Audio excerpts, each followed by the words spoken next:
سلام به همه عزیزان. دوباره ادامه پادشاه و کنیزک. عقل در شرحش چو خر در گل بخفت، شرح عشق و عاشقی هم عشق گفت. گفتم عشق رو نمیشه بگی، نمیشه بنویسی. نه قلم تحمل داره، نه زبان تحمل داره، نه گوش ها تحمل دارن. مثل خری که تو گل مونده. بذارید خود عشق خودش رو توصیف بده، وصف کنه، توصیف کنه. آفتاب آمد دلیل آفتاب، گر دلیلت باید از وی رو متاب. از ابیات جهانی مولوی همه ابیاتش جهانیه، بعضی جهانی تره، معروف تره. میگه آفتاب دلیل خودشه، اگر دنبال دلیل هستی ازش رو متاب، بهانه نیار. نمیتونی جایی که آفتابه بگی آفتاب کو. آفتاب خودش دلیل خودشه، روشنه، معلومه. از وی ار سایه نشانی میدهد، شمس هم دم نور جانی میدهد. میگه در واقع سایه نشانه آفتابه، شمس هم در واقع، خورشید هم یه نوری منتشر میکنه، منعکس میکنه که در واقع آثارش و شعاعش نشانی آفتابه. شمس تبریزی هم همینه، اون کسی که مولوی تحت تاثیرش بود. خود غریبی در جهان چون شمس نیست، شمس جان باقی است او را امس نیست. شمس از همه غریب تره، هیچ که شمس تبریزی رو نشناخت، از شهر اومد بیرون. میگه در واقع شمس موجودی که امس نداره، دیروز نداره، همیشه است، انسان ابدیه. شمس در خارج اگرچه هست فرد، میتوان هم مثل او تصویر کرد. داره کم کم میگه این شخصیت های این داستان نماد چی هن؟ شمس در بیرون یه انسان بود، اما میشه مثال و شبیهی براش گفت. شمس جان کو خارج آمد از اسیر، نبودش در ذهن و در خارج نظیر. شمس جان در واقع نمونه ای در جهان خارج نداره، اینقدر اصیله، اینقدر کامله. در تصور ذات او را گنج کو، تا در آید در تصور مثل او. اصلا تصورش نمیشه بکنی که مثل اونو ببینی.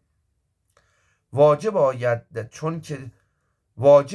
چون که آمد نام او، شرح رمزی گفتن از انعام او. حالا که نام شمس تبریزی اومد، واجبه که یه شرح کوچولوی از خوبیهاش، انعامش، بخششاش بگم. وای اینا از قشنگترین ابیات دفتر اوله. وقتی مولوی وسط داستان پادشاه و کنیزک یاد شمس تبریزی میکنه و یه دفعه انگار از درون شعله میکشه این موضوع.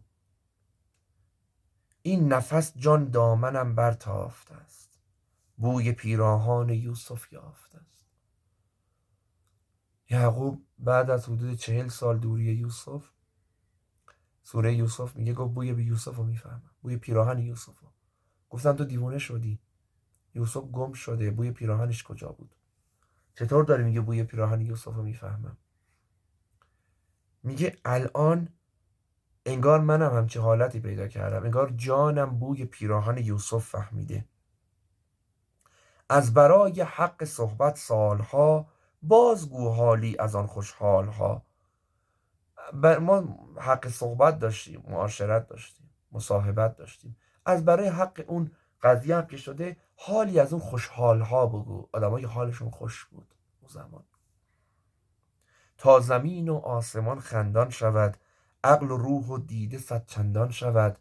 بذار زمین و آسمون بخندن از این خوشحالی، از بیان خاطرات گذشته.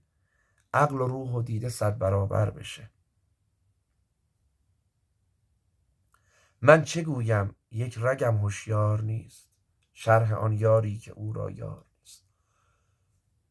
حسام الدین به مولوی میگه از شمس بگو برام. اینجای داستان مولوی میگه چی بگم، یک رگم هوشیار نیست. نمیگه مستم، میگه یه رگ تو بدنم نیست که مست نباشه. شرح اون یاری بگم که یار نداره، چی بگم؟ شرح این هجران و این خون جگر، این زمان بگذار تا وقت دگر. بذار برای بعد.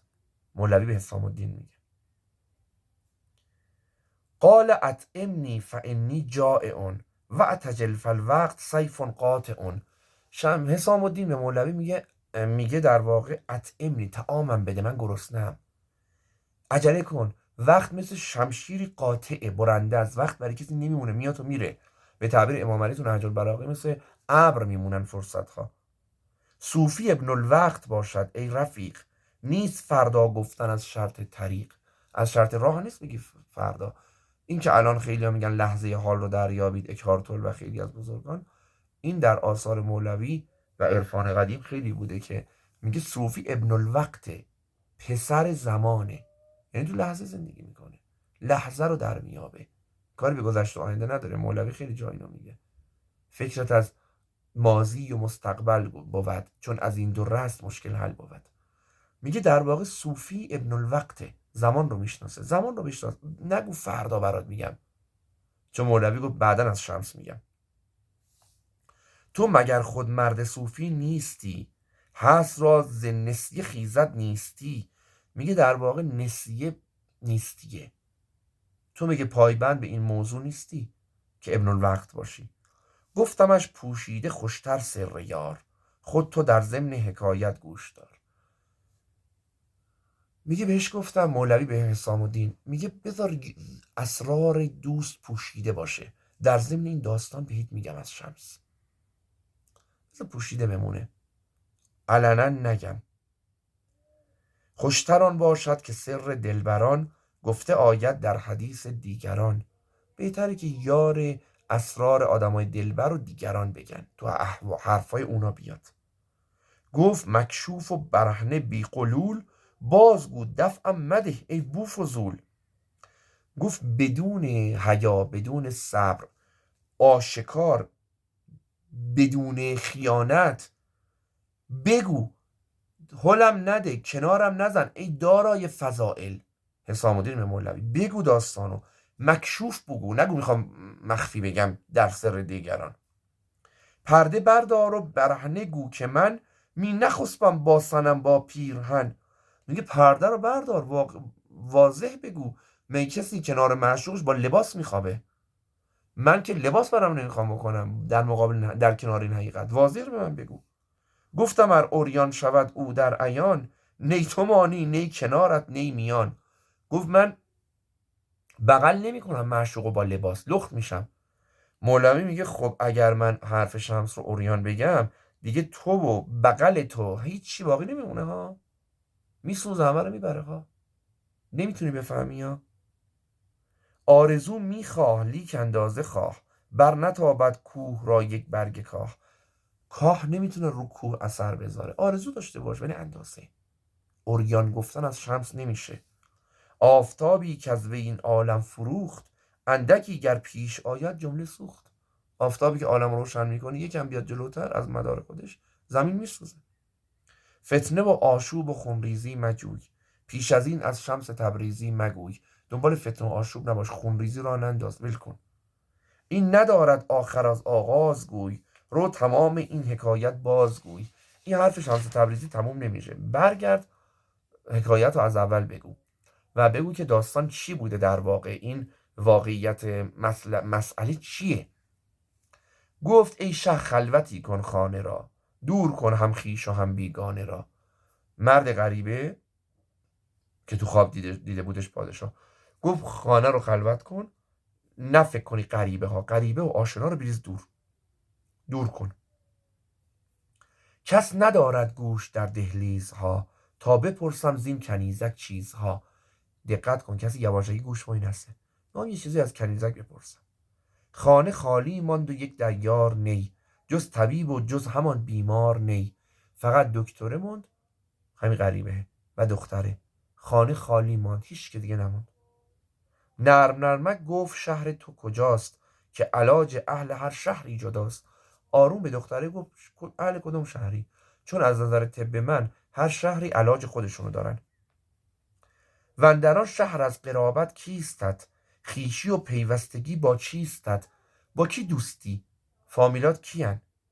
دست بر نبزش نهاد و یک به یک، باز می پرسید از جور فلک.